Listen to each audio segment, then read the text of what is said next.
Ang istoryang inyong mapakikinggan ay naglalaman ng mga salita at eksenang hindi angkop sa mga bata.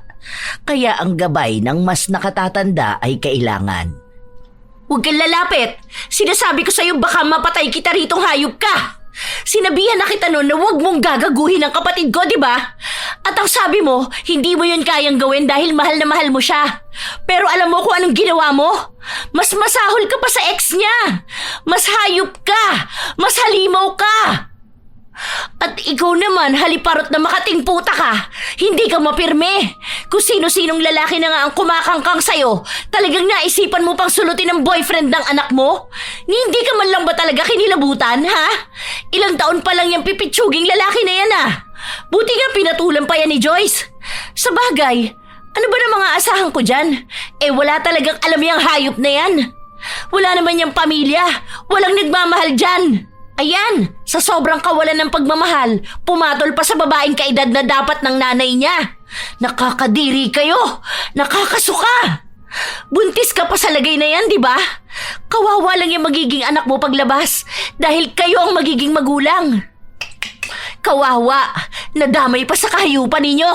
Walang iyakang babae ka? Nanay mo ko Tapos ganyan kabastos ang bunganga mo? Wala ka sa mundong ito kung hindi dahil sa akin. Kung pinalaglag kita nun, wala ka ipagyayabang sa akin ngayon. Lahat ng nangyayari sa'yo, utang na loob mo yan sa akin. Kaya wala kang karapatan na pagsalitaan ako ng ganyan. Wala kang magagawa kung ayaw niya sa kapatid mong baliw. Di ba? Baliw naman talaga yon. Walang matinong lalaki ang papatol sa kanya. Parehas lang kayo ng kapatid mong walang utang na loob. Sana hindi ko na lang kayo binuhay. Sana dalaga pa rin ako. Hindi ko nakasalanan kung sa akin niya nakita ang kakulangan sa kapatid mo. Dahil bukod sa kulang-kulang ang isip nun, mukha pang may 10 anak sa sobrang losyang.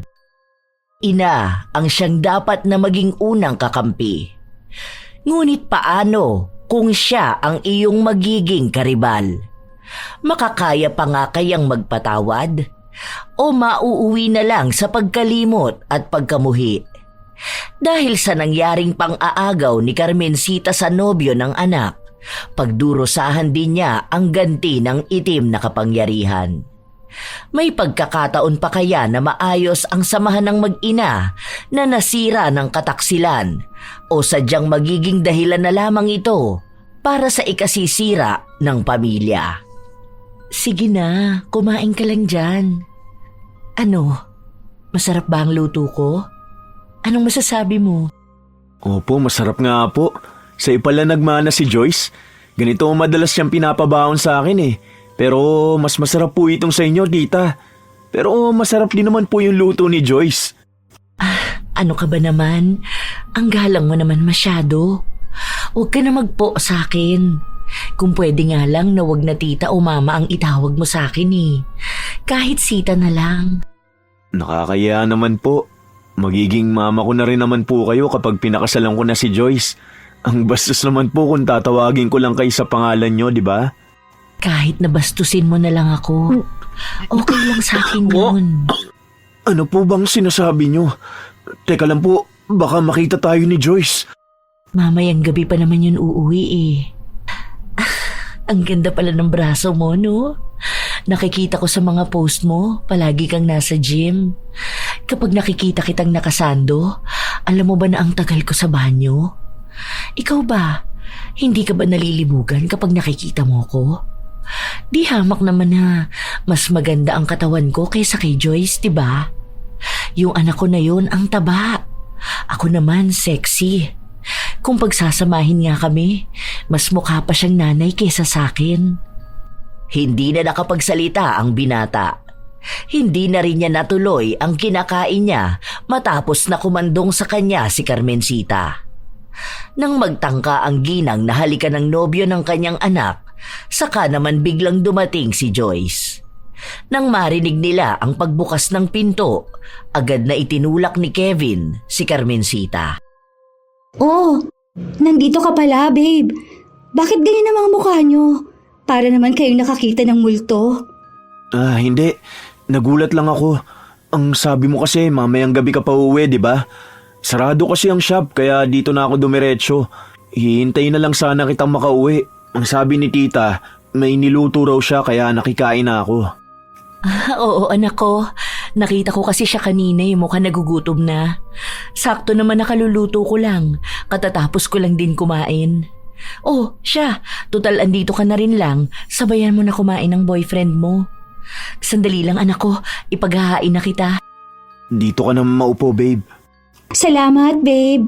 Oo nga po pala, ma. Tumawag sa akin si ate. Nagtatanong siya kung nabili mo na raw po ba yung washing na gusto mo. Hindi ko alam na bibili ka pala kasi napaayos naman na natin yun. Kahapon kasi ginamit ko. Bigla na namang huminto. Natakot din ako nung umusok sa saksakan. Sakto naman na tumawag sa akin ng ate mo. Ayun, sinabi ko sa kanya at nagpadala ka agad. Pero hindi pa ako bibili ngayon. Nagtitingin pa ako kung saan may mure.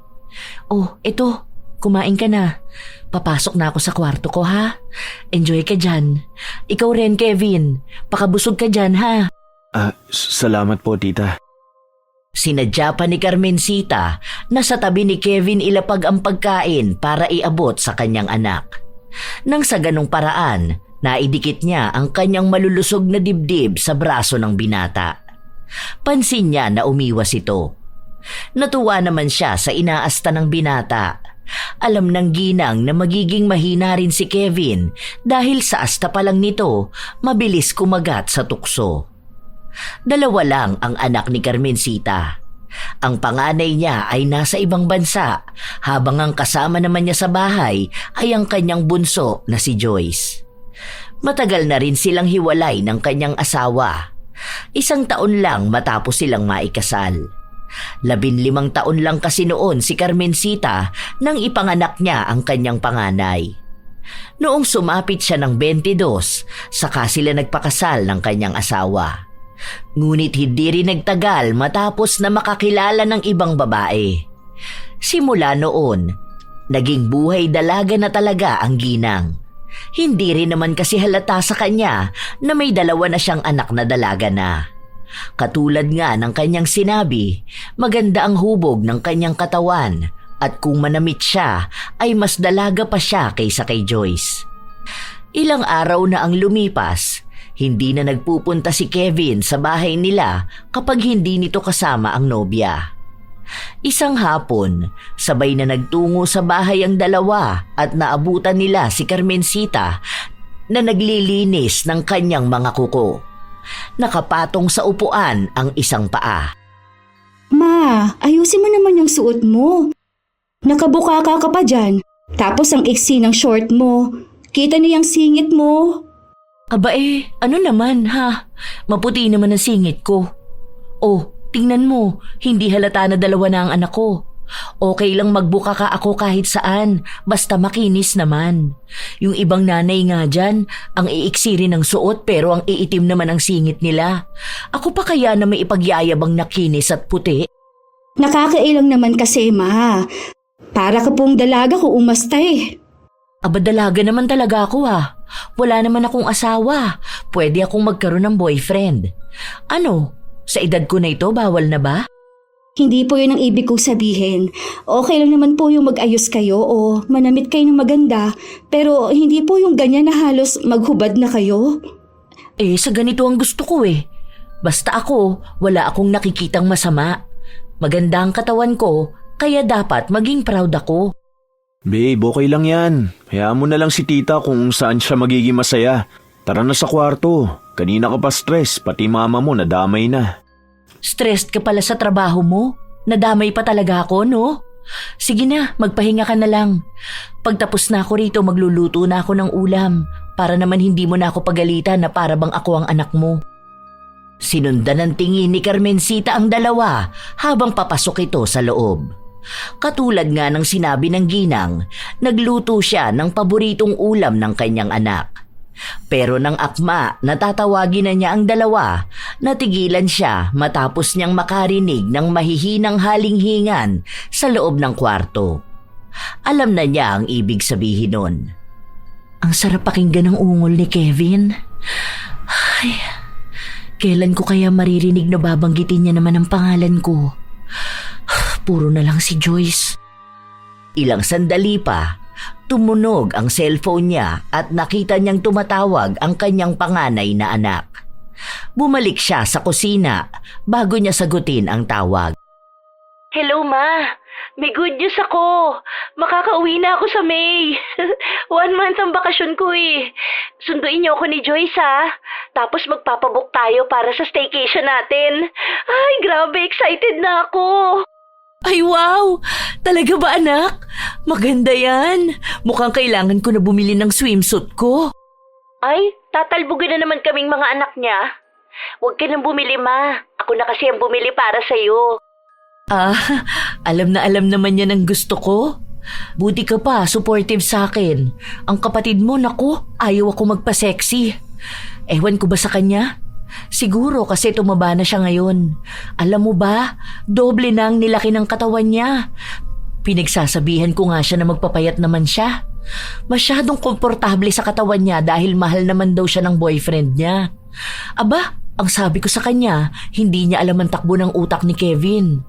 Oo, sabihin na natin na mabait nga si Kevin, pero lalaki pa rin yun, no?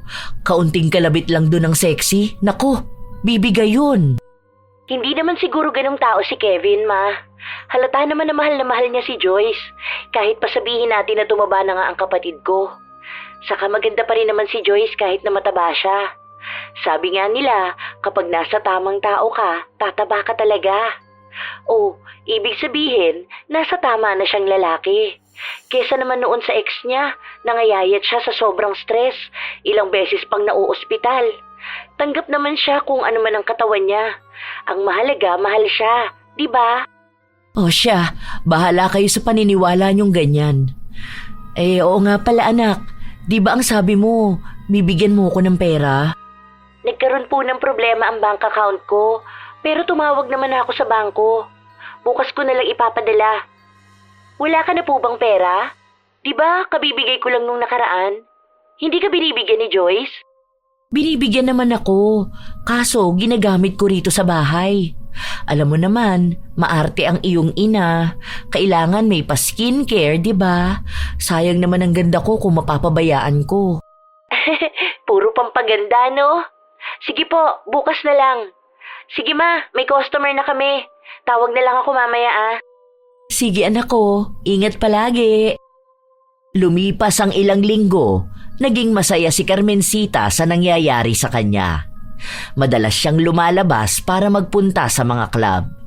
Kumilala ng iba't ibang lalaki at ilan sa kanila ay nakakasiping niya ng isang gabi. Nagpapakasasa siya sa kanyang kalayaan.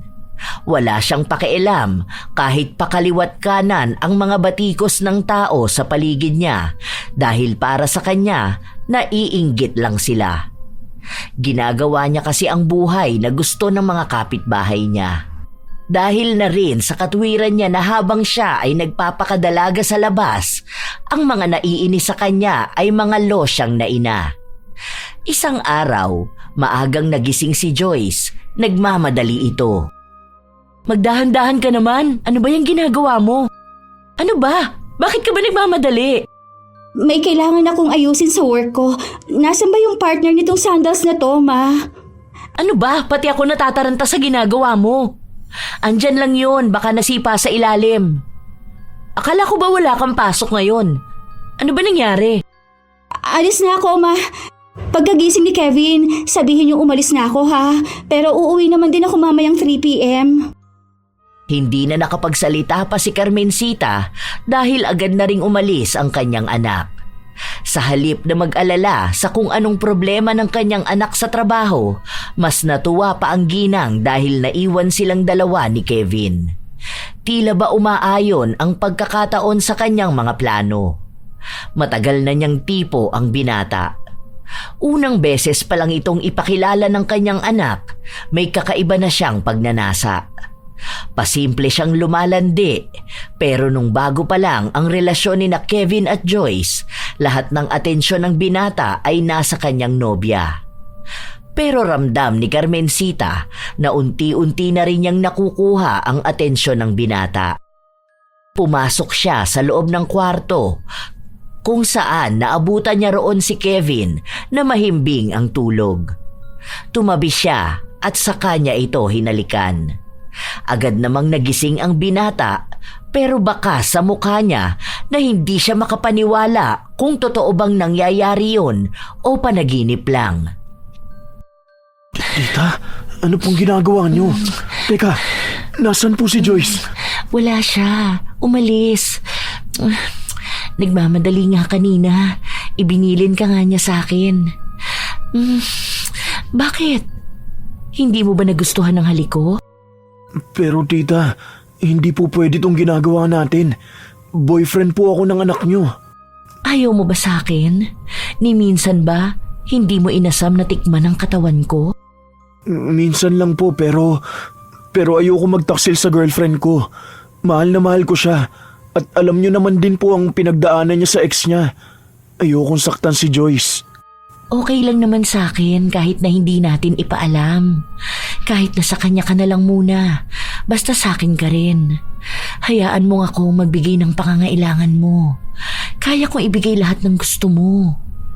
Hindi nakapagsalita ang binata. Nakatitig lang siya sa ina ng kanyang nobya. Si Carmencita ang unang kumilos. Hinalikan niya ang binata hanggang sa gumanti ito sa kanya. Naging mapusok ang mga sandali na silang dalawa ang magkasama. Dahil wala si Joyce, malaya silang nakapaglaro ng apoy. May katagalan din yon.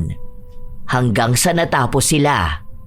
Humiga si Carmencita sa dibdib ng binata. Totoo pala ang sinasabi nila na magaling magbutingting ang mga mekaniko. Ang galing mo ah. Mas magaling ka. Hindi ko akalain na sobrang wild mo. Bakit? Paano ba ang anak ko? Ayaw kasi ni Joyce ng maraming ginagawa eh. Madalas wala siyang ganang makipag-sex. Siguro sa loob ng 3 buwan, sapilitan pa ang 1 beses. Hindi ko naman siya mapilit dahil ayokong isipin niya na yun lang ang habol ko sa kanya. Ngayon, alam mo na ang pakiramdam kapag mas wild ang babae sa kama. Ayaw mo pa nung una. Alam ko naman na dati palang takam na takam ka na sa akin. Kung tumitig ka sa dibdib ko, kulang na lang isunggaban mo. Nahihiya ako, malamang. Boyfriend ako ng anak mo. So, ibig sabihin, una pa lang gusto mo na rin ako? Siguro kung sa tawag ng laman gusto kita. Pero mahal ko talaga si Joyce. Alam ko sa sarili ko na siya ang gusto kong makasama habang buhay. Kaya ayokong gumawa ng mali. Dahil alam ko na kapag nalaman niyang niloloko ko siya, iiwan niya ako. Grabe ang pagkabaliw mo sa anak ko ah. Huwag ka mag-alala. Sa atin lang tong dalawa. Hindi niya malalaman. Oh, bihis ka na. Baka mamaya dumating na yun. Ang sarap mo. Alam ko naman na mauulit pa to eh. Tuwang-tuwa si Carmencita, lalo pat na isakatuparan na rin niya ang matagal na niyang nais magawa. Ilang beses na may nangyayari sa kanilang dalawa, lalo na kapag wala si Joyce. Halos mabaliw naman ang binata sa galing ni Carmencita pagdating sa romansahan. Pangalawang nobya niya pa lang kasi si Joyce at kaparehas ng kanyang dating kasintahan, hindi rin sila mahilig sa pakikipagtalik. At bilang respeto ng binata, hindi siya namimilit. Pero nang minsan niyang masimulang maadik sa tawag ng laman, hindi na niya ito mapigilan pa. Palagi niyang hinahanap-hanap. Isang araw, magkasama sina Joyce at Kevin na namamasyal sa mall. Teka, si Mama yun, di ba? Saan? Ayun oh, yung may kasamang lalaki na matangkad. Sino naman kaya yun? Baka boyfriend niya, no? Bakit may kasamang lalaki si Sita? Ha? Tinawag mong Sita si Mama? Ha? Ang sabi ko Tita Sita. Baka hindi mo narinig dahil maingay. Tara, lapitan natin sila. Hindi na. Hayaan mo na sila. Ganyan naman si Mama eh. Kung sino-sino naman ang nakakadate niyan. Sabi nga niya, dalaga siya kaya pwede siya mag-boyfriend. Saka ayaw niya nang pinakikialaman siya. Hindi pwede yun. Dapat alam mo kung sino ang kinikitang ibang lalaki ng mama mo. Ang OA mo naman, babe. Parang mas natatakot ka pang magkaroon ng boyfriend si Mama. Hayaan mo na siya. Matanda naman na siya eh. Kapag pinakialaman namin yan, magagalit lang yan o magtatampo. Tara na, may pupuntahan pa kaya tayo? Bakas ang inis sa mukha ni Kevin. Hindi na siya mapakali. Gusto niyang sugurin ng lalaki na kasama ni Carmencita. Pero hindi niya yun pwedeng gawin, lalo pa at kasama niya ang kanyang nobya. Tahimik lang si Kevin buong araw na naggagala sila. Kahit na may sinasabi ang kanyang nobya, hindi niya ito pinapansin. Dahil ang iniisip niya ay si Carmencita. Tapos ayun na nga, bigla na lang silang nag-away dalawa. Syempre, nasa isang team kami, di ba? Kung mag-aaway sila parang... Nakikinig ka ba? Ano ba yan? Kanina pa ako nagkukwento sa'yo tapos nakatulala ka lang dyan. Kanina ko pa napapansin yan ha. Minsan na nga lang tayo magkasama Ganyan ka pa? Ano bang problema mo ha? Masakit ang tiyan ko eh. Kanina ko pa to tinitiis. Bakit hindi mo sinabi? Hindi yung nakabusangot ka dyan. Tara na nga, umuwi na tayo. Nagtatampo si Joyce pero hindi siya sinuyo ng nobyo. Umuwi sila pero wala pa sa bahay si Carmencita.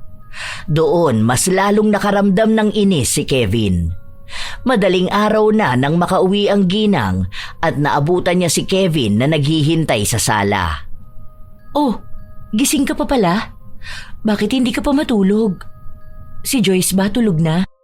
Saan ka galing? Aba, bakit ka nagtatanong? Kung ang mga anak ko nga hindi ako tinatanong ng ganyan. Ano bang pakialam mo?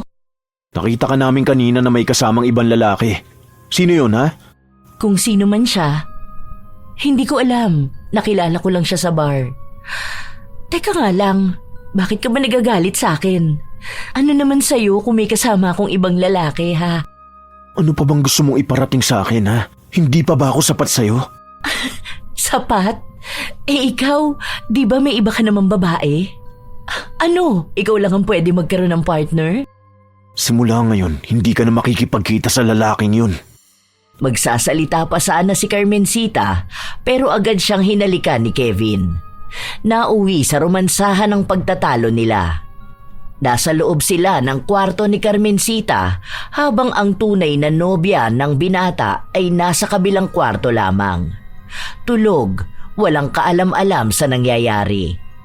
Habang nasa kalagitnaan ng pagtatalik ang dalawa, biglang kumatok si Joyce sa pinto ng kanyang ina.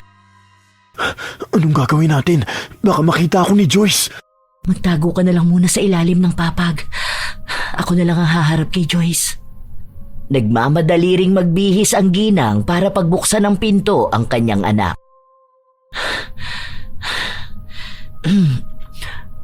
Oh, bakit? Anong kailangan mo? Bakit gising ka pa? Nagising lang ako. Nakita mo po ba si Kevin? Pagtayo ko sa kama, wala po siya Wala rin naman sa CR. Kanina, nung pauwi ako, nasalubong ko siyang umalis. Baka kaya hindi ka na niya ginising. Ano bang usapan ninyo? Dito ba dapat siya matutulog? Ang sabi niya dito raw. Wala rin naman siyang chat sa akin na uuwi siya. Andyan din yung sapatos niya sa labas. Kung umuwi siya, anong ginamit niya? Di ba may isa pa siyang tsinelas dyan? Yung sabi mo na sira, baka yun naman ang ginamit niya. Mag-chat ka na lang sa kanya. Matulog ka na, Joyce. Anong oras pa lang May pasok ka pa bukas. Inaantok na rin ako Agad na isinarado ng ginang ang pinto ng kanyang kwarto. Ilang sandali pa, lumabas na rin si Kevin sa ilalim ng papag. Hindi pa ba tayo mahalata ni Joyce? Hindi yan. Huwag ka lang kabahan. Tara na, ituloy na natin. Ayoko pa naman sa lahat yung binibitin ako. Nagpatuloy ang dalawa hanggang sa natapos sila. Nagpahinga lang ng kaunti si Kevin bago siya dahan-dahang bumalik sa loob ng kwarto. Naabutan niyang tulog ang nobya kaya dahan-dahan siyang tumabi rito. May chat sa kanya si Joyce pero binura niya yon sa account ng dalaga at sa kanya. Kinabukasan, paggising ni Joyce, nagulat siya nang makita si Kevin sa tabi niya. Babe, anong ginagawa mo dito? Akala ko ba umuwi ka? Umuwi. Hindi nga ako umaalis dito Hindi. Nagising ako nang wala ka eh. Tapos nagtanong ako kay mama. Ang sabi niya, nakita ka raw niyang umuwi. Ha? Sure ka ba? Di ako maalis, babe. Di ba ang sabi ko sa'yo dito ako matutulog dahil half day lang ang shop? Ano ba sinasabi mo? Baka nananaginip ka lang. Hindi. Hindi yun panaginip. Nangyari talaga yun. Kasi naiihi ako eh. Tapos pagtingin ko wala ka sa higaan. Kaya ang akala ko nasa CR ka. Kaso pagpunta ko wala ka naman. Nung sinilip kong sapatos mo sa labas, nandoon naman. Tapos nagtanong ako kay mama. Ang sabi niya sa akin, nakasalubong ka nga niya. Baka panaginip mo lang yun, babe. Imposible naman na wala ako. Nandito ako. Hindi naman ako umaalis. May chat ako. Nag-chat ako sa'yo kagabi. Tinatanong ko kung nasaan ka. Ito oh. Teka. Wala yung chat. Wala ka naman chat sa akin ah. Oh, tignan mo. Hindi. Meron talaga. Nangyari yun. Imposible na hindi. Ay, naku naman, babe. Baka sa sobrang stress mo naman kung ano-ano na lang ang napapanaginipan mo. Nag-aalala na ako sa'yo. Okay ka lang ba talaga? Oo. Walang problema sa akin. Totoo talaga, babe. Paano nangyari yun? Teka, si mama. Sa kanya ako nagtanong kagabi. Agad na tumayo ang dalaga at lumabas. Gising na ang kanyang ina. Naghahanda ng almusal.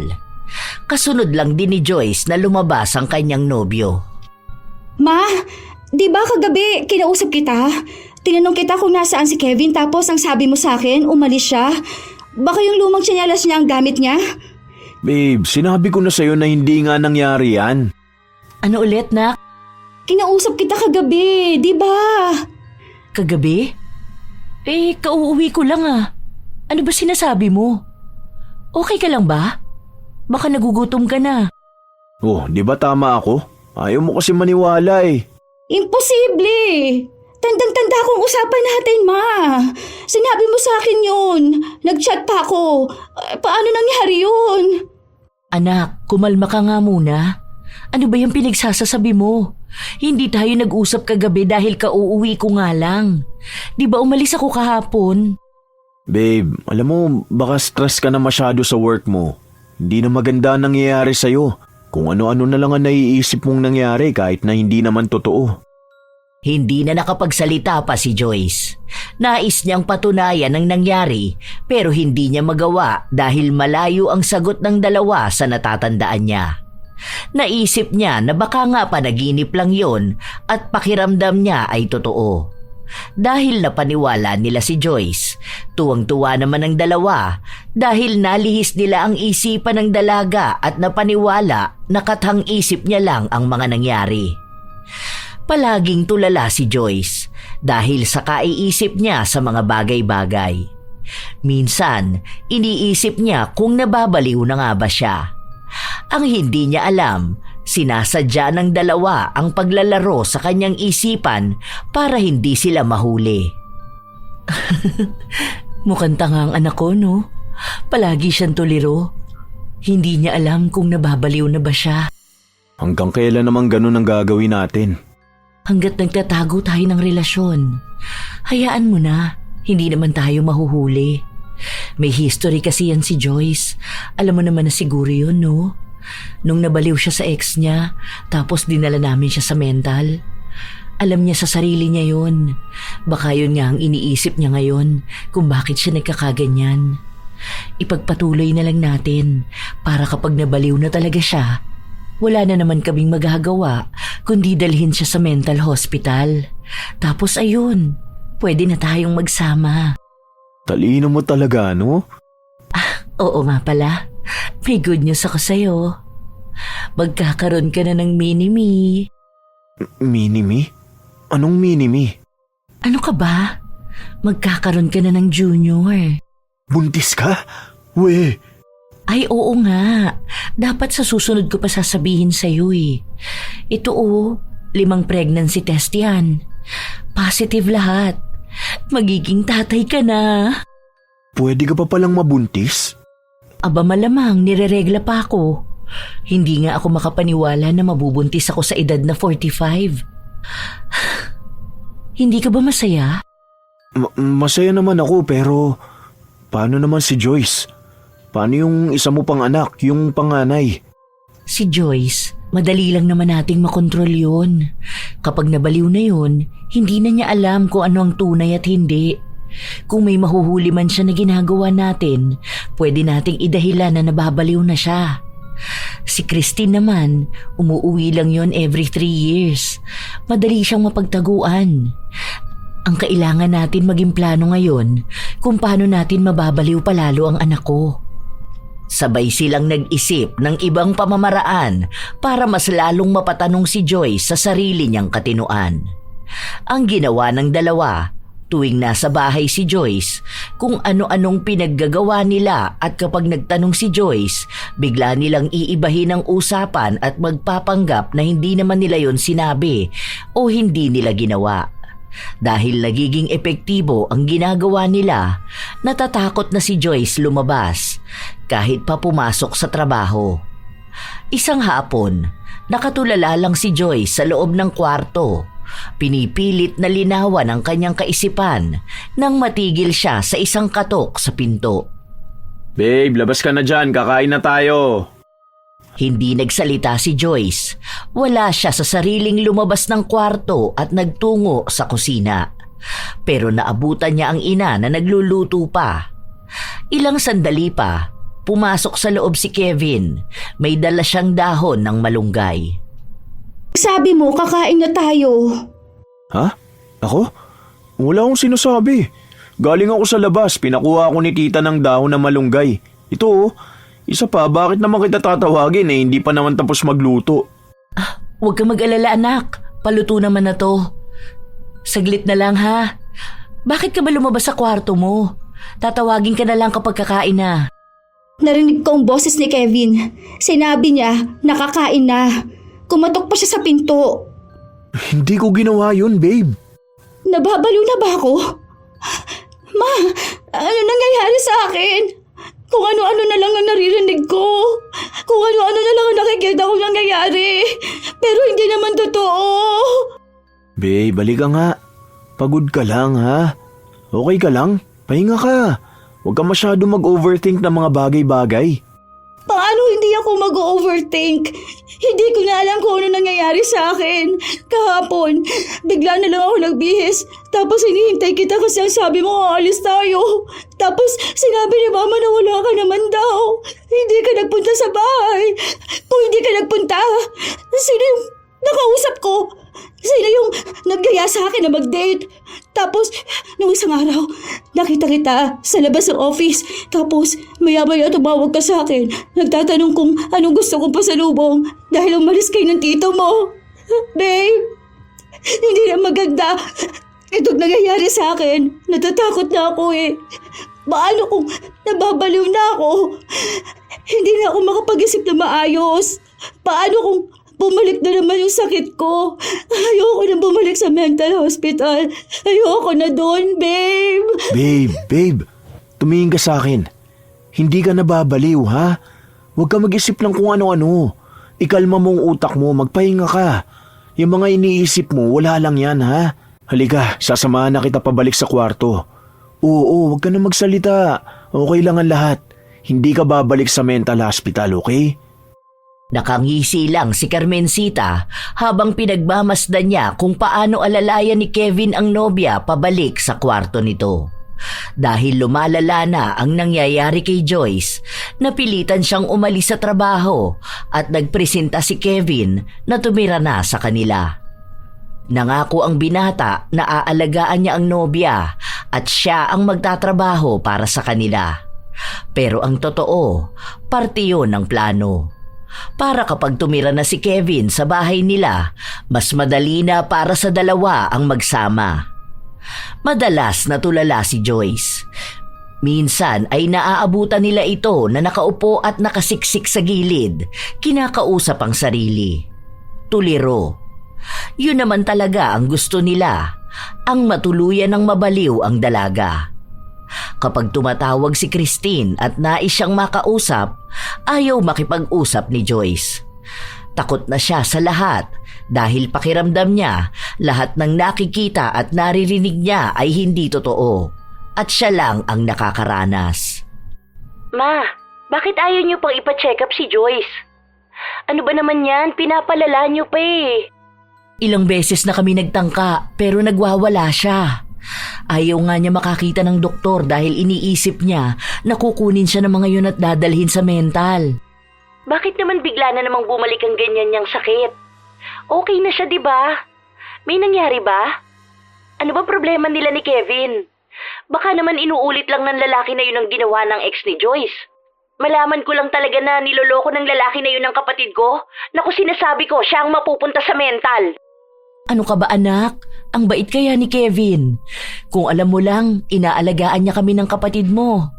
Dito na siya nakatira dahil ayaw niyang pabayaan si Joyce. Tapos yan pa ang iniisip mo? Magpadala ka na lang ng pera anak, para naman mailabas-labas namin ang kapatid mo. Feeling ko kailangan niya lang talaga makihalubilo ulit sa mga tao eh. Hindi na muna ako magpapadala, ma. Uuwi naman ako, di ba? Malapit na yon. Kailan nga ulit? Para sana masundo ka namin. Hindi na, wag niyo na ako sunduin. Kaya ko namang umuwi eh. Kesa naman walang kasama si Joyce. Mas kailangan niya kayo. O sige ma, bababa ko na ang call. Hindi na naghintay pa si Christine ng sagot mula sa kanyang ina. Pinatay na niya ang tawag. Si Kevin naman nakaupo lang malapit kay Carmencita. Nakikinig siya sa usapan. Paano yan? Hindi siya magpapadala? Paano ka magpapacheck up niyan? Pwede naman sa center. Sure ka ba? Baka pag-chismisan ka nila. Ay, wala akong pakialam sa kanila no. Kung buntis man ako sa ganitong edad, ay labas na sila doon. Kung gusto nila, magpabuntis din sila. Ay, ang aking mahal. Huwag ka papaka-stress ha. Kawawa naman ang baby natin. Hindi pa naman makakabuti sa inyo ng baby ang stress na yan. Di ka nga rito, yakapin na lang kita. Pakis nga ako. Habang naglalandian ang dalawa, hindi nila alam na nakikita pala sila ni Joyce. Pero hindi naniniwala ang dalaga sa nakikita niya. Pakiramdam niya, dala lang yon ng kanyang imahinasyon. Kaya agad siyang bumalik sa loob ng kwarto. Sumiksik ulit siya sa isang gilid. Pinaghahampas niya ang kanyang ulo. Hindi lang yon ang unang beses na nakita niyang naglalandian ang kanyang ina at nobyo. Minsan ay naaabutan niya pa ang dalawa na sabay lumabas sa banyo. Minsan, nagigising siya na wala sa tabi niya si Kevin at naririnig niya ang boses nito sa kabilang kwarto. Pero lahat yon, iniisip niyang hindi totoo. Hindi totoo ang nakikita ko. Hindi totoo ang naririnig ko. Hindi totoo. Hindi totoo. Hindi. Hindi. Mangilang beses niyang inuntog ang kanyang ulo, pero ayaw pa rin maalis sa utak niya ang mga natunghayan niya. Sa sobrang dami niyang iniisip, lahat yon ay nagkagulo na. Dumating pa ang araw na hindi na siya nakakausap pa. Nakatulala na lang talaga siya. Hindi siya lumalabas ng kwarto. Ano ba yan? Umihi ka na naman sa higaan. Di ba ang sabi ko sa'yo nasa ilalim ang arenola? Ang tanga mo talaga, bobita. Alam mo nakakasawang alagaan ka eh. Tinitiis ko na lang magpanggap na may pakialam pa ako sa'yo. Siguro kung hindi lang uuwi ang ate mo, hinayaan ka na talaga namin magpalaboy-laboy. Buwisit na yan. Baliw! Kung ano-anong masasakit na salita ang sinasabi ni Kevin sa dalaga dahil alam niya na hindi naman na yun maiintindihan ni Joyce. Wala na siyang pagmamahal. Kailangan na lang niyang pakisamahan ito alang-alang sa pera na maibibigay ng kanyang kapatid. Pero kung walang pera si Christine, malamang matatagpuan na lang si Joyce sa kung saang lugar. Doon siya magpapakabaliw sa kalsada. Pagkalabas ni Kevin, bitbit niya ang pagkain na hindi naubos ni Joyce. Sakto naman na biglang dumating si Christine. May dala itong malaking maleta na inilapag niya lang sa gilid ng sofa dahil nagmamadali siya para makita ang kanyang kapatid. Nasaan na si Joyce? Nasa loob, te. Kaso mapanghi siya. Naihi kasi siya sa higaan eh. Di ko pa napapalitan at di ko pa siya napapaliguan. Kakauwi ko lang kasi galing sa work. Ano yan? Bakit may pagkain na ganyan? Huwag mo sabihin niya ng pinakain mo sa kapatid ko. Mukhang pagkain ng baboy. Hindi te. Sinukan niya to. Kasi pinapakain ko siya kanina kaso bigla na lang siya nasuka. Wala pala si Tita Sita, umalis siya kanina. Sabi niya bibili yata siya ng prutas. Sige te wait lang, lagay ko lang to sa kusina. Nagmamadali si Kevin dahil kailangan niyang abisuhan si Carmencita na dumating ang kanyang anak. Dahil gabi na, hindi nila alam kung saan hahanap ng prutas ang ginang na ginawang dahilan ni Kevin kung bakit wala siya. Kaya ang ginawa na lang nito, bumili siya ng siopaw na paborito ni Joyce. Habang si Christy naman ay nasa loob ng kwarto kasama ang kanyang kapatid. Siya na ang nagbihis dito at ang nagpalit ng higaan niya. Oh, halika na. Balik ka na rito. Huwag ka na ulit iihi sa kama ha. Dito ka sa Arinola iihi. Ito sa baba. Hihilahin mo lang to. Totoo ka? Oo naman. Si ate to oh. Umuwi na ako. Diba, sabi ko kapag umuwi ako lalabas tayo. Pupunta tayo dun sa sinasabi mong resort na palagi mong napapanood na pinupuntahan ng mga artista. Pupunta na dapat tayo. Kaso naman, nagkaganyan ka. Pupunta tayo? Gusto ko lumangoy. Totoo ka? Bukas, sasama ka kay ate ha. Pupunta tayo sa doktor. Ayaw! Hindi pupunta sa doktor. Ayaw! Hindi yan totoo. Hindi! Nagsimula na naman si Joyce paghahampasin ang kanyang ulo. Naluluha ang kapatid niya sa nangyayari. Kaya walang ibang nagawa si Christine kundi ang yakapin ng kapatid. Hindi niya inaasahan na babalik siya ng Pilipinas at makikita ulit ang kapatid niyang nawawala sa katinuan. Umalis siya noon na maayos na si Joyce, kaya ipinagtataka niya kung paano na ulit na nagkasakit ito. Habang umiiyak si Christine, dumating naman ang kanyang ina. May dala itong pagkain. Anak! Andito ka na! Hindi ka man lang nagsabi sa akin para kahit sana sa terminal sinundo kita. Naawa ako kay Joyce. Tingnan niyo mas malala ang nangyayari sa kanya. Sinasaktan niya ang sarili niya, tapos may mga bakas pa ng kamay ang katawan niya. Bakit ganyan? Sinasaktan ba siya? Walang nananakit sa kanya, anak ko. Siyang nananakit sa sarili niya. Kaya nga palagi kaming nakaantabay sa kuko niya kasi nung nakaraan, kinakalmot niya ang mukha niya. Pansin ko nga ang dami niyang kalmot. Bukas babalik ako doon sa doktor na gumamot kay Joyce para malaman kung ano ba talagang nangyayari sa kanya. Magpahinga ka na lang muna, nak. Alam ko na pagod ka sa biyahe. Gabi na rin. Kumain ka na ba? May dala pa naman ako siopaw para kay Joyce, pero ilalapag ko na lang dito. Kainin na lang niya bukas. Tingnan mo ang lalim ng mata mo. Halatang pagod ka. Sige na, pahinga na. Bukas na lang ulit natin pag-usapan yan. Oo nga pala, baka may pera ka, nak, para makabili ako ng pagkain bukas. Magluluto ako ng paborito mong sinigang na isda. Nag-abot ng sapat na pera ang dalaga. Ang sinabi niya, kailangan niyang tipirin ang hawak niyang pera dahil baka mahal ang magiging gamutan ni Joyce. At kung sakali na matatagalan bago gumaling ang kapatid niya, mananatili siya sa Pilipinas. Pinigilan siya ng ina pero hindi niya ito pinansin. Dahil lang sabi ni Christine, mas mahalaga pa rin ang kapakanan ng kanyang kapatid. Hindi siya aalis ng Pilipinas nang hindi ito maayos. Nakakaramdam ng inis si Carmencita dahil matigas ang ulo ni Christine, pero wala naman siyang magagawa kundi ang hayaan ito. Pipilitin na lang niyang kumbinsihin ang dalaga na bumalik sa ibang bansa. Habang nasa bahay nila si Christine, mahihirapan sila ni Kevin maging malaya. Isang hapon, wala si Christine at hindi nila alam kung saan ito nagpunta. Kaya nagkaroon ng pagkakataon ng dalawa na makapag-usap. Paano yun kapag dito na talaga siya? Malalaman niya ng buntis ka. Kung sa pagbubuntis ko, walang problema doon. Ayos lang sa kanya kung sakali man. Dahil wala naman na siyang magagawa Saka hindi naman niya malalaman na ikaw ang ama. Ang iniisip ko, kapag andito siya, wala akong mahahawakang pera. Isa pa, paano tayo makakapagsamang dalawa, di ba? Bumukod na kaya tayo. Iwan mo na yung mga anak mo. O kaya, palayasin mo na sila sa bahay na to. Hindi ko pwedeng palayasin ang mga anak ko. Kay Christy nakapangalan tong bahay. Bigay sa kanya ng lolo niya.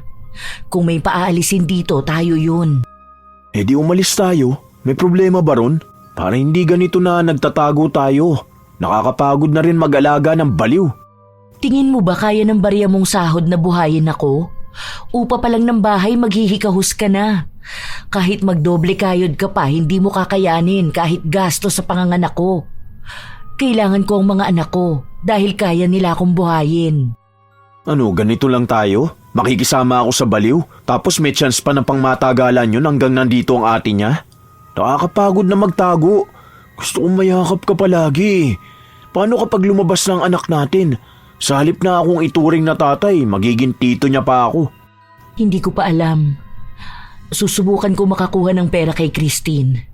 Baka sakaling makahanap tayo ng uupahan gamit ang pera na yun. Ilang beses na inuuto ni Carmencita ang kanyang anak para makapaglabas ito ng pera. Ngunit palagi siyang bigo. Ang daming ginagawa ni Christine. Kung ano-ano ang inaasikaso niya para lang gumaling ang kanyang kapatid.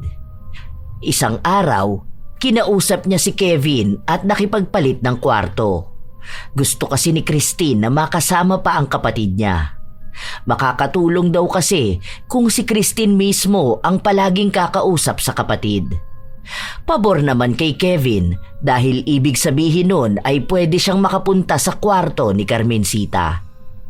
Habang nakahiga sa kama ang magkapatid, nagsasalita si Christine. Pinapaalala niya kay Joyce ang mga plano nila.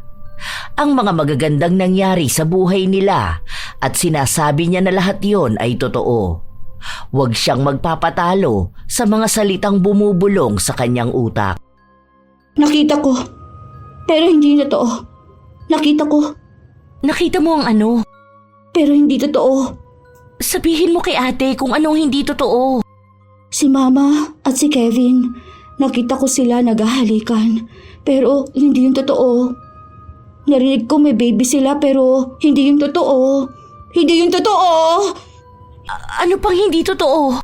Hindi yung totoo! Hindi! Hindi!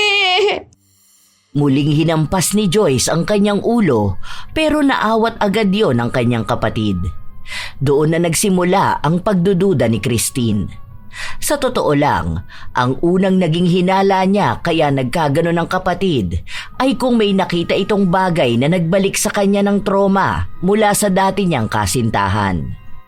Naisip ni Christine na baka nahuli nga ni Joyce ang nobyo pero hindi niya lubos akalain na ina niya ang isa sa dahilan. Habang kumakain sila ng almusal, bigla na lang nakaramdam ng pagsusuka si Carmencita. Hindi kumibo si Christine. Kumakain lang siya pero pasimple siyang nagmamasid. May kakaiba sa kinikilos ni Kevin. Panis naman na yata yung pagkain na order mo, anak. Sabi ko naman sa'yo ako na ang magluluto eh. Hindi naman, ma. Amuyin mo nga, Kevin. Panis ba? Kasi kanina ko pa kinakain, wala naman akong malasahan. Hindi ko rin maamoy. Ikaw rin, kanina mo pa yan kinakain. Dapat nasuka ka rin. Oo, ayos naman. Ay, basta ayoko niyan. Mas masarap talaga kung ako ang magluluto. Masarap din naman to, ma. Ayaw kasi kitang mapagod. Baka naman kasi buntis ka. Sabay na nabilaukan ng dalawa kahit na tubig lang naman ang iniinom ni Carmencita. Aba pati ikaw, Kevin, nabilaukan din. Oh, uminom ka ng tubig. Kung ano-ano naman yung naiisip mo, nak. Eh bakit naman ako mabubuntis? Eh malay ko ba kung may boyfriend ka, di ba? Matagal naman na kayong hiwalay ni Papa. Saka ilang boyfriend naman na ang pinakilala mo sa amin, di ba? May mga nabubuntis pa naman ganyan sa edad mo eh. Oo nga pala, ma. Aalis kami ni Joyce, luluwas kami sa Maynila para maipatingin ko siya doon. Feeling ko medyo okay na siya dahil nakakausap na siya eh. Ang dami na nga niyang kwento sa akin. Anong kinukwento niya? Yung tungkol sa inyo ni Mama. Tungkol sa amin? Oo, kung paano niyo siya alagaan. Bakit? May iba pa ba? Ilang araw naman kayo doon, nak. Baka aabutin din kami ng 2 weeks. Hindi ko pa alam. Bibigyan mo ba ako ng allowance? Nagbigay na ako sa'yo, Ma. May grocery naman dyan Okay na muna yan. 2 lang naman kayo ni Kevin. Alam kong di yan makakasama dahil may trabaho siya. Baka kasi biglang kailanganin maglabas ng pera, wala akong magamit. Konting tiis lang para gumaling ang kapatid ko. Hindi nagpahalata si Christine na may nalalaman na siya. Hindi man klaro ang lahat, pero ramdam na niyang may mali talaga. Hindi totoo na luluwas sila ng Maynila. Ilalayo niya lang ang kapatid niya para kung may mahuli man si Christine, hindi maaapektuhan si Joyce. Nakiusap siya sa isa niyang pinsan na kung maaaring siya muna ang magbantay kay Joyce. Mabait yun at kasunduri ng kanyang kapatid. Pinakiusapan niya rin ito na huwag ipapaalam sa kahit na sino ang lihim nilang yun. Pinalipas ni Christine ang 3 araw na wala sila sa bahay. Tumatawag siya kay Kevin para magbalita ng nangyayari kay Joyce, pero madalas na binababaan siya at sinasabi na gusto niyang magpahinga. Ganoon din ang kanyang ina. Kaya ang ginawa ni Christine, umuwi siya ng bahay sa oras na hindi inaasahan ng dalawa. Pinipilit niyang kumalma dahil baka kung ano ang magawa niya sa oras na may maabutan siya. At doon niya nakita sa sala ang dalawa, gumagawa ng kababuyan. Wow! Ang galing! Anak, anong ginagawa mo rito? Kayo kamo! Anong klaseng kababuyan ang ginagawa niyo sa pamamahay ko? Ibig sabihin, totoo ang sinasabi sa akin ni Joyce. Hindi siya nababaliw. Pinipilit niya lang ang sarili niya na hindi paniwalaan ang nakikita niya. Pero totoo! Mga taksil kayo! Mga walang hiya! Te, magpapaliwanag ako. Huwag kang lalapit! Sinasabi ko sa'yo baka mapatay kita ritong hayop ka! Sinabihan na kita noon na huwag mong gagaguhin ang kapatid ko, di ba? At ang sabi mo, hindi mo yun kayang gawin dahil mahal na mahal mo siya. Pero alam mo kung anong ginawa mo? Mas masahol ka pa sa ex niya! Mas hayop ka! Mas halimaw ka! At ikaw naman, haliparot na makating puta ka. Hindi ka mapirme. Kung sino-sinong lalaki na nga ang kumakangkang sa'yo, talagang naisipan mo pang sulutin ang boyfriend ng anak mo? Hindi ka man lang ba talaga kinilabutan, ha? Ilang taon pa lang yung pipitsuging lalaki na yan, Buti nga pinatulan pa yan ni Joyce. Sa bagay, ano ba na mga asahan ko dyan? Wala talagang alam yung hayop na yan. Wala naman yung pamilya. Walang nagmamahal dyan. Ayan, sa sobrang kawalan ng pagmamahal, pumatol pa sa babaeng kaedad na dapat ng nanay niya. Nakakadiri kayo! Nakakasuka! Buntis ka pa sa lagay na yan, di ba? Kawawa lang yung magiging anak mo paglabas dahil kayo ang magiging magulang. Kawawa, nadamay pa sa kahayupan ninyo. Walang iya kang babae ka? Nanay mo ko tapos ganyan kabastos ang bunganga mo? Wala ka sa mundong ito kung hindi dahil sa akin. Kung pinalaglag kita nun, wala ka ipagyayabang sa akin ngayon. Lahat ng nangyayari sa'yo, utang na loob mo yan sa akin. Kaya wala kang karapatan na pagsalitaan ako ng ganyan. Wala kang magagawa kung ayaw niya sa kapatid mong baliw. Di ba? Baliw naman talaga yon. Walang matinong lalaki ang papatol sa kanya. Parehas lang kayo ng kapatid mong walang utang na loob. Sana hindi ko na lang kayo binuhay. Sana dalaga pa rin ako. Hindi ko nakasalanan kung sa akin niya nakita ang kakulangan sa kapatid mo. Dahil bukod sa kulang-kulang ang isip nun, mukha pang may 10 anak sa sobrang losyang. As if sa'yo may papatol na matinong lalaki, ha? Huwag mong idamay ang nangyari sa kapatid ko dahil alam ko na kayo ang dahilan nun. Ayoko na mag-aksaya pa ng oras sa inyong dalawa. Hindi ko na uubusin ang laway ko para murahin kayo ng paulit-ulit. Dahil sa totoo lang, nakakasuka maging ina ka. Sinisigurado ko sa inyo, higit na paghihirapan ninyo ang ganti ko. Pasensyahan tayo. Walang ina-ina rito. Saka huwag mong ilalaban sa akin na sana dalaga ka pa rin kung pinalaglag mo kami. Baka nakakalimutan mong 15 anyos ka palang malandi ka na. Kaya ka nga nabuntis, diba? Sa totoo lang, piga lang naman ako sa'yo. Pero wala, nasagad na, naubos na. Agad na umalis si Christine matapos niyang sabihin yun. Habang palayo siya, nanginginig siya sa galit. Naluluha siya sa sama ng loob. Biglang bumalik ang kwento ng nakaraan niya. Dapat ay ikakasal na si Christine, pero 3 araw bago ang kasal, nabalitaan niya na nakasiping ng kanyang ina ang lalaking pakakasalan niya. Itinanggi yun ng kanyang ina at dahil wala siyang ebidensya, hindi niya mapatunayan. Pero nang makita niya si Kevin at Carmencita, doon niya naisip na maaaring tunay nga ang nabalitaan niya. Ang pagkakaiba lang, hindi niya nahuli sa akto kung paano niya nahuli ang dalawa.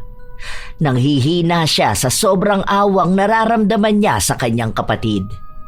Pinilit niya pa rin kasi na pakisamahan ng ina kahit pa matagal na merong lamat ang kanilang pamilya. Dahil puro galit na lang ang namumutawi kay Christine, pinilit niyang palayasin ang dalawa sa bahay niya. Pero ayaw ng mga ito. Nagmamatigas sila at sinabi ni Carmencita na sasampahan niya ng kaso si Christine kapag ginawa niyang palayasin ang dalawa. Pero naisip ng dalaga, hindi magiging sapat na pagpapalayas lang ang ganti niya. Kaya sa tulong ng pinsan niya, humanap sila ng mangkukulam. Huwag mo silang papatayin. Gusto ko yung dahan-dahan lang. Pasakit ng pasakit hanggang sa sila na ang magmakaawa kay kamatayan para matigil ang sakit. Gusto kong maramdaman nila ang galit ko, ang paghihiganti ko. Dalawa sila, wala na akong pakialam kung may magiging epekto sa akin dahil wala naman akong kinatatakutan. Hindi ko makakamit ang paghihiganti kung matatakot lang ako. Habang nagpapatuloy ang mga araw, inuunti-unti ni Christine na pagalingin ang kapatid niya. Malaki ang tulong na palagi silang magkasama hanggang sa napapayag na niya si Joyce na muling pumasok sa mental hospital. Doon napanatag na si Christine dahil alam niyang matutulungan ng mga tao ron ang kapatid niya para tuluyang gumaling. Habang nagpapatuloy din ang araw, unti-unti namang pinagbabayaran ni na Carmencita at Kevin ang ganti ni Christine. Palaging nagpapadala ng mensahe ang kanyang ina at humihingi ng tulong para sa gamutan niya. Nalaglag din ang bata sa kanyang sinapupunan at ang sabi ng doktor ay dahil sa edad niya, naging masela ng kanyang pagbubuntis.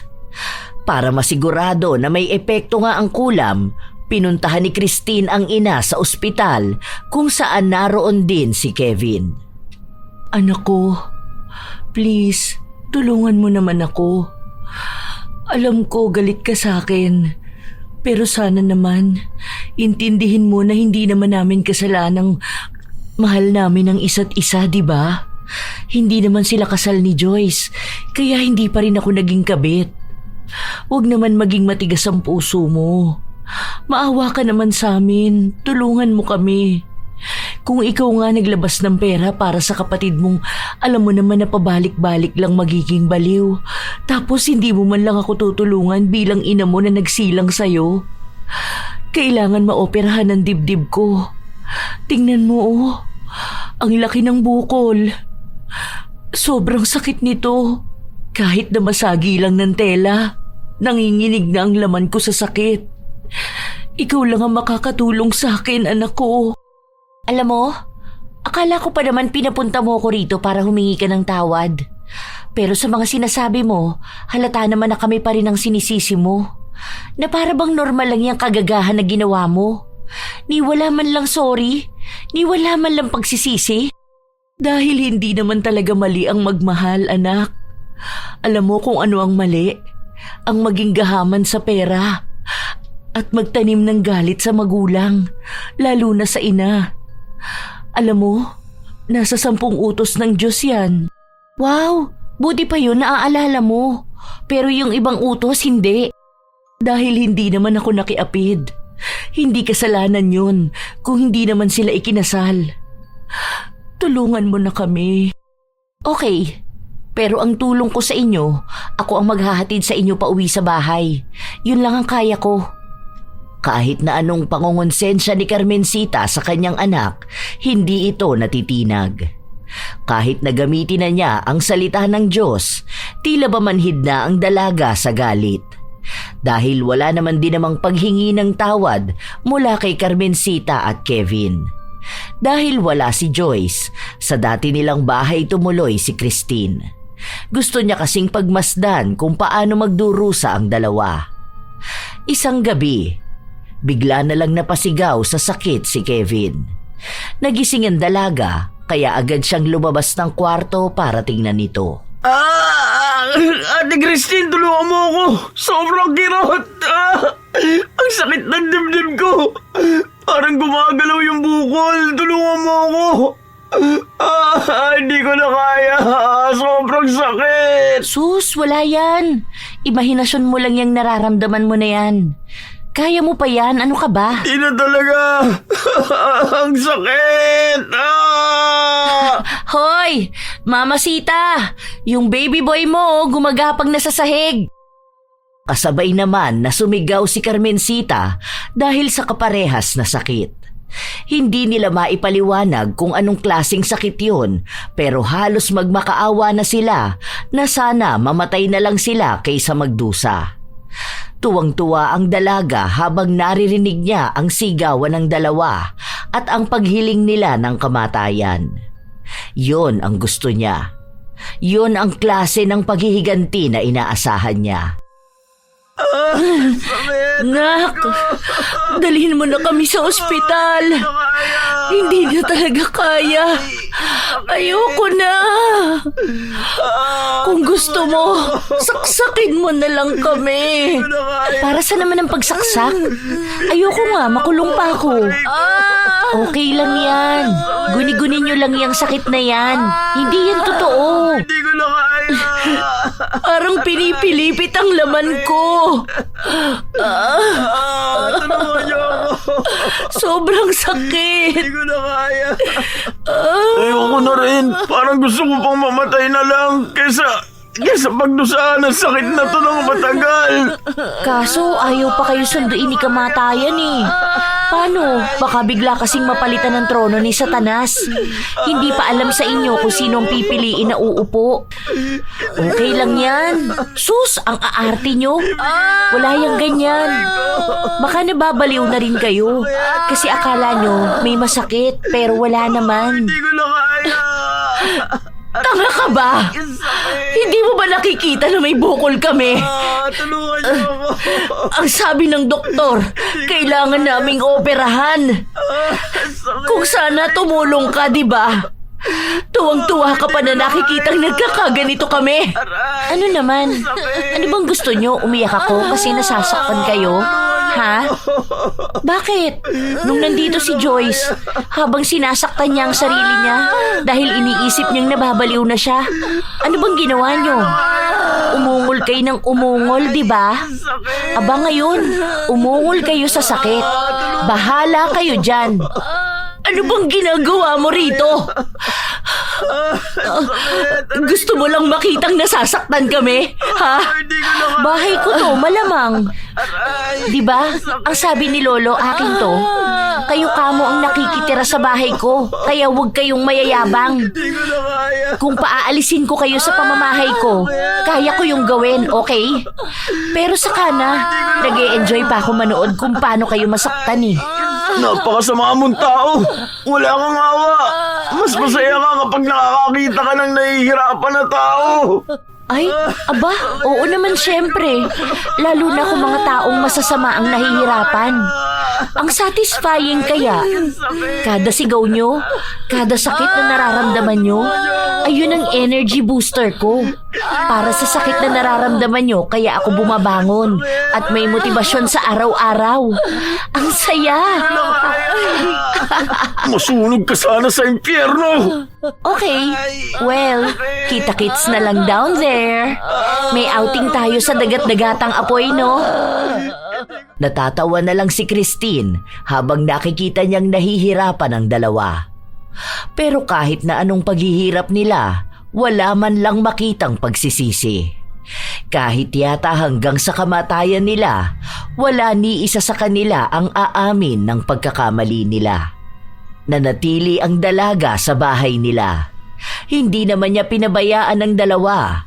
Pinapakain niya ang mga ito at sinasabi sa kanila na hindi pa sila pwedeng mamatay. Kailangan maging malakas pa sila para naman matagal silang magdurusa. May nakukuhang balita ang dalaga sa kalagayan ng kanyang kapatid.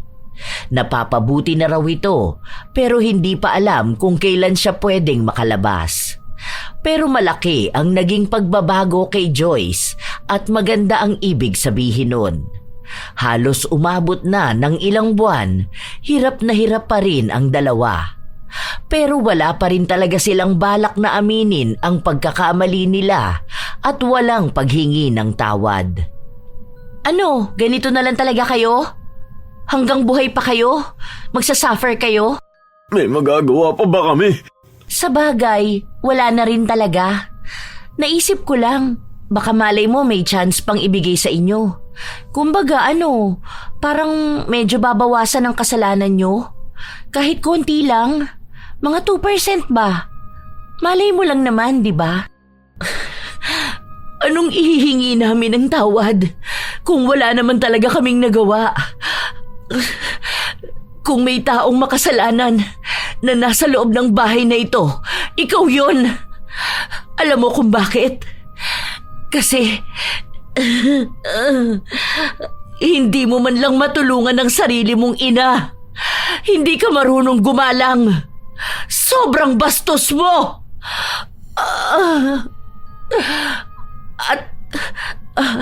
At masaya ka pa kapag may nahihirapan at nasasaktan na tao. Tingin mo ba ikaw ang mabuti rito? Ha? Ay, wala ako sinabi na mabuti ako. Alam ko kung ano ang pagkakamali ko. Yun ang pagkakaiba natin. Kasi kayo, kahit na anong pagdurusan nyo, hindi pa rin kayo natututo. At mukhang huli na nga talaga ang lahat. Walang kahit na anong sakit ang magpapabago sa ugali ninyo. Sayang, kasi sa totoo lang, kaya ko naman talagang magpatawad eh. Kung sana, nakitaan ko kayo ng sinseridad, kaso wala. Dahil wala naman talagang dapat ihingi ng tawad. Kung nagmahalan kami, yun na yun. Kahit na kailan, hindi naging mali ang pagmamahal. Hindi mo yun maiintindihan dahil wala ka namang ibang minahal kundi ang sarili mo. Tama ka nga, Ma. Hindi na kasi ako marunong magmahal eh. Paano ba naman yung huli kong minahal mo rin, di ba?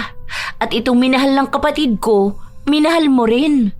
Nasobrahan ka sa pagmamahal, kaya pati mahal ng ibang tao minamahal mo. Ang nakakalungkot talaga rito, kung marunong ka pala talaga magmahal ng totoo, bakit hindi ka marunong humingi ng tawad? Bakit hindi ka marunong tumanggap ng pagkakamali mo? Dahil hindi ako nagkakamali. Bibigyan ko kayo ng pagpipilian. Pagbibigyan ko kayo na maooperahan kayo, pero hindi na kayo babalik sa bahay na to.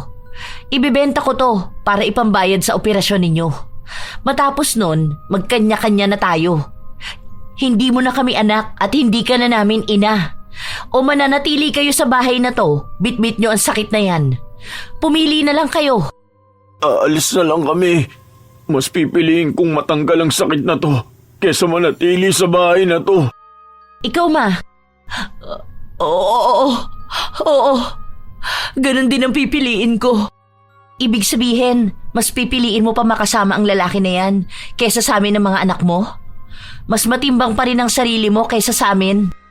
Dahil ayoko mahirapan ng ganito. Sige, kung sigurado na talaga kayo sa desisyon mo na yan, wala na akong magagawa. Bukas na bukas, bibigyan ko kayo ng pera. Bahala na kayo kung ipapang-opera nyo yun. Pero simula bukas, hindi na tayo magkakakilala, Ma. Sana maging masaya ka sa buhay mo nang wala kami ng kapatid ko. Sa totoo lang, masama ang loob ni Christine. Kahit nakilala na niya ang ugali ng ina. Kahit katiting ay umaasa siya na magbabago ang pananaw nito sa buhay. na maiisipan niyang walang ibang mas mahalaga kundi ang pamilya nila. Kahit na mahirap, kahit na walang paghingi ng tawad, kaya naman sana ni Christine magpatawad. Pero mukhang hindi karapat-dapat ang ina sa kapatawaran na yon. Dahil kung nagmamatigas ito na magbago, ibig sabihin ay matigas na rin ang puso ng ina para sa kanila. Tinupad ni Christine ang pangako niya. Nag-abot siya ng malaking halaga. Lahat ng ipon niya, kinuha niya para lang doon. Walang pag-aalinlangan ng ina na tinanggap yun. Ito na rin ang huling beses na magkikita tayo. Sana tama ang desisyon mo. Dahil ito na rin ang huling beses na tutulong ako. Wala akong pakialam kahit na hindi na tayo magkita. Basta gumaling lang ako at magkaroon ng bagong simula. Kahit na kailan, hindi ako lalapit sa inyong magkapatid. Mabuhay kayo nang wala ako at mabubuhay ako nang wala kayo. Magiging mas masaya pa ako. Hindi na kumibo si Christine.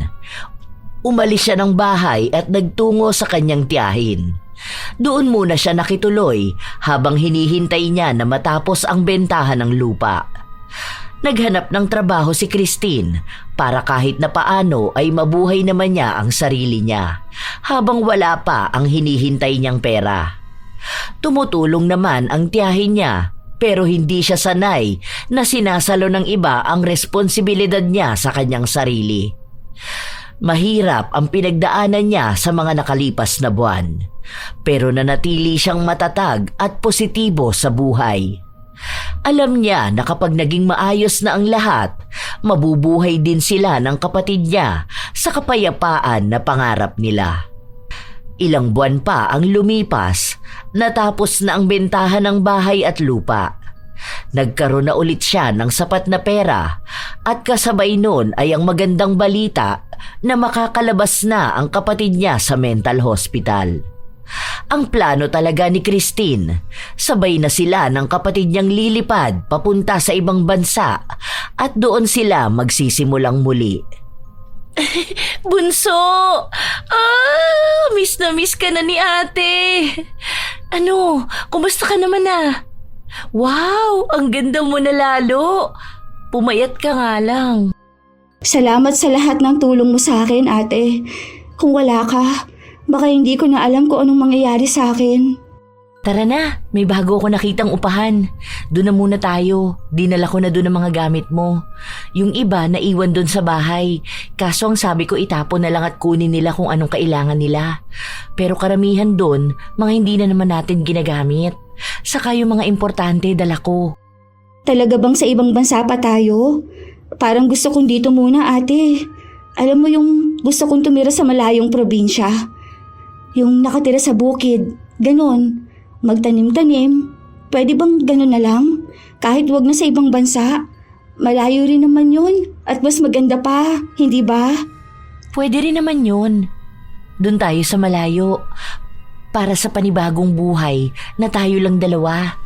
Maganda rin naman yun kasi mas payapa siguro at mas simple. Hanggat magkasama tayo, ate. Alam kong kakayanin ko ang lahat. Alam mong ikaw ang lakas ko. Salamat sa lahat, ate. Kahit simula pa nung mga bata sila, magkasangga na sila. Sa lahat ng bagay at ginagawa ni Joyce, nakaantabay ang kanyang ate. Nagpakalayo-layo ang magkapatid. Wala ni isa sa mga kakilala o kamag-anak nila ang nakakaalam kung nasaan sila. Sa panibagong lugar na pinuntahan nila, doon nila mas lalong nakilala ang kanilang mga sarili. Nakamtan nila ang tunay na kapayapaan. Doon nila nahilom ang mga sugat na matagal na nilang iniinda. Naging maayos ng tuluyan si Joyce. Hindi na nila binalikan ang masakit na alaala ng kanilang nakaraan. Gumawa sila ng mas magandang kwento ng buhay nila. Mga alaala na babaunin nila ng matagal. Kahit na parehas silang naging bigo sa pag-ibig, hindi naman nila isinarado ang kanilang puso para sa bagong tao na tunay na mag-aalaga ng kanilang puso. Makalipas ang ilang taon, nagkaroon na ng asawa si Christine at nagkaroon din siya ng anak. Sumunod naman na nagpakasal ang kapatid niya. Nagkaroon naman ito ng kambal na anak. Mabubuti ang naging asawa nila. May pagpapahalaga sa pamilya. Doon nila naramdaman ang pagiging buo, lalo na't naging isa na rin silang ina. At ipinangako nila sa kanilang sarili na magiging mabuti silang magulang para sa kanilang mga anak.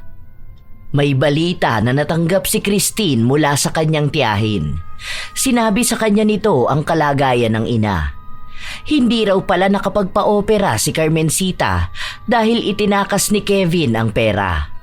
Hindi na nila alam kung nasaan si Kevin, pero ang alam lang ni Christine, kapag ginamit ni Kevin ang pera para sa kanyang operasyon, yun na rin ang kanyang katapusan. Dahil hindi naman pinaalis ni Christine ang kulam. At sa oras na galawin ng doktor ang bukol sa katawan nila, ibig sabihin lang nun ay inilapit na sila sa kanilang kamatayan. Nagsabi ang tiyahin ni Christine na tulungan ang kanilang ina dahil walang mga kamag-anak na nais kumupkop. Masama pa rin daw kasi ang ugali ni Carmencita at hindi naaalis ang kalandian niyang taglay. May isa kasi siyang pamangkin na umampon sa kanya dahil sa awa, pero nagawa pa rin itong ahasin ang lalaki. Dahil doon, pinalaya siya, bitbit pa rin ang sakit na dala niya, dulot ng kulam. Naging palaboy na raw si Carmencita. Nakakaramdam pa rin naman ng awa si Christine para sa kanyang ina, pero kung patutuloyin niya ito sa bahay niya, baka sariling pamilya naman niya ang masira. Kaya ang ginawa na lang ni Christine, humingi siya ng tulong sa mga ahensya ng gobyerno na maaaring makatulong sa kanyang ina para may matuluyan. Yun na lang ang huling bagay na kaya niyang gawin. Matagal na silang kumawala sa nakaraan nila at si Carmencita na mismo ang nagsabi noon na kahit na anong mangyari, hindi na ulit siya lalapit sa kanyang mga anak. Nagpatawad naman na ang magkapatid pero hindi na yon sapat para muli nilang tanggapin ang pagbabalik ng ina na maaaring magdulot lang ulit ng panibagong peklat sa kanilang pagkatao. May mga tao talaga na sadyang hindi kayang magbago. Walang ibang iniintindi kundi ang sarili. Kahit na anong paghihirap na pinagdaanan, pinipilit pa rin ang sarili na sila ang tama. Katulad na lamang ni Carmencita. Kahit na pinaparusahan na siya, hindi pa rin magawang baguhin ang kanyang ugali. Kahit na siya na ang naging rason para mahirapan at magdusa ang sarili niyang mga anak.